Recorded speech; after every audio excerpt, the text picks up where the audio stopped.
ইতিমধ্যেই গণমাধ্যমে দেখেছেন।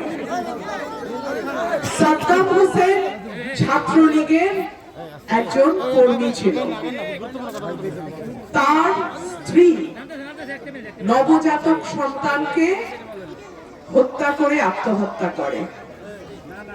সাদ্দাম কারাগারে।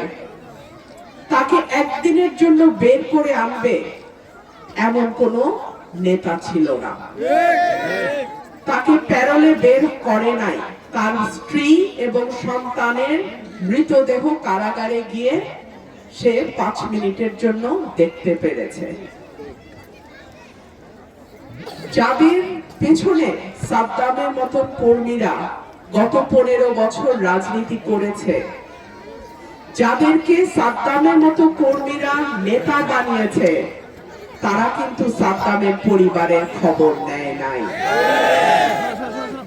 সাদ্দাম হয়তো ছাত্রলীগ করত, কিন্তু ছাত্র দলেও তো এমন কর্মী ছিল 15 বছর।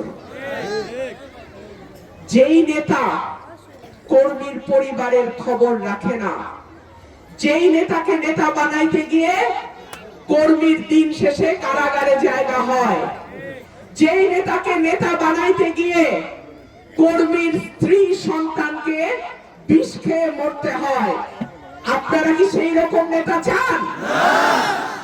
গত 15 বছর কুতুব, বড় বড় কুতুব বিএনপির মোবাইল টেলিফোন বন্ধ, নম্বর বিদেশি, কর্মীরা সেই নম্বর জানে না। ঠিক কি ঠিক না? কাকে পাইছিলেন তখন? আমাকে পাইছিলেন। নেতা বাছার সময়ও সাবধানে বাইছেন। ভাইরা আমার, সাদ্দামের পরিণতি যেন বাংলাদেশে কোন দলের কোন কর্মীর কপালে না ঘটে।